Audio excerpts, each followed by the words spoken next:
PoK पर भारत के बयान से तिलमिलाया पाकिस्तान। अब सीपेक पर भारत के बयान से बौखलाया पाकिस्तान। भारत ने एक के बाद एक बयान देकर एक तीर से साधे दो निशाने। चीन पाकिस्तान को किया एक साथ चित।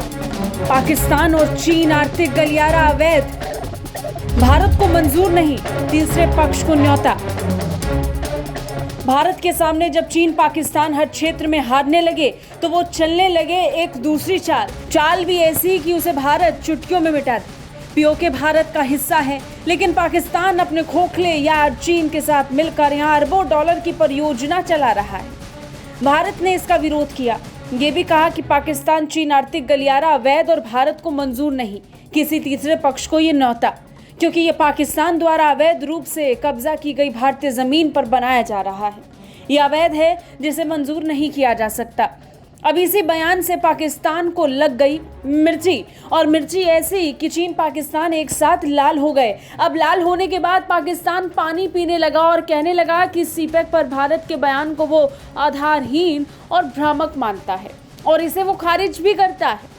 पाकिस्तान के विदेश विभाग के प्रवक्ता ने बयान जारी करते हुए कहा कि भारत ने सीपेक मामले को राजनीतिक रंग देने की कोशिश की है। सीपेक एक ट्रांसफॉर्मेशनल परियोजना है जिसका उद्देश्य क्षेत्र में स्थिरता लाना और आपसी सहयोग बढ़ाना है। सीपेक में चीन के निवेश से ही पाकिस्तान की ऊर्जा और इंफ्रास्ट्रक्चर से जुड़ी बाधाएं दूर होने में मदद मिली। सीपेक को लेकर भारत का हालिया बयान उसकी असुरक्षा की भावना और उसके वर्चस्ववादी एजेंडे को दर्शाता है, जिसकी वजह से कई दशकों से दक्षिण एशिया का सामाजिक आर्थिक विकास बाधित रहा। अब ये तो पता चल गया कि पाकिस्तान ने क्या कहा, लेकिन क्या आपको पता है कि चीन और पाकिस्तान सीपेक में तीसरे देश को शामिल करना क्यों चाहता है? दरअसल पाकिस्तान की नैया यानी अर्थव्यवस्था पूरी तरह डूब गई है, तो वहीं चीन को पता चल गया कि पाकिस्तान के दम पर वो इस परियोजना को नहीं चला सकता। इसलिए उसने पाकिस्तान को ये बुद्धि दी कि चलो अब किसी तीसरे पक्ष को शामिल किया जाए। यही वजह है कि चीन ने इसके लिए अफगानिस्तान को शामिल करने की इच्छा जताई थी, जिसका भारत ने कड़ा विरोध किया था। अब जानते हैं कि भारत के उस बयान के बारे में जिससे चीन से लेकर पाकिस्तान को पसीना छूट रहा है। दरअसल भारतीय विदेश मंत्रालय के प्रवक्ता अरिंदम बागची ने दोनों देशों को चेतावनी देते हुए कहा था कि सीपेक में तीसरे देश के रूप में किसी को शामिल करना प्रत्यक्ष रूप से भारत की संप्रभुता और क्षेत्रीय अखंडता का उल्लंघन है। सीपेक परियोजना भारतीय क्षेत्र में है जिस पर पाकिस्तान ने अवैध रूप से कब्जा किया हुआ है। इस तरह की गतिविधियां अवैध, गैरकानूनी और अस्वीकार्य हैं।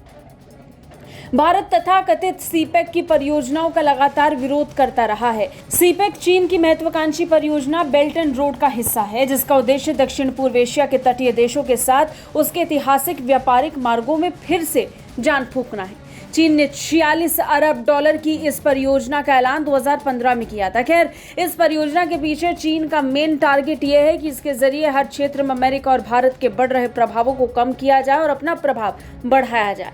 सीपेक के जरिए पाकिस्तान के बलूचिस्तान स्थित गवादर बंदरगाह को चीन के शिनजियांग प्रांत से जोड़ा जाएगा। अब ये तो होने से रहा क्योंकि पाकिस्तान के दिन अच्छे चल नहीं रहे हैं और भारत पीओके से पाकिस्तानी सैनिकों और पालतू आतंकियों को कभी भी मार भगा सकता है।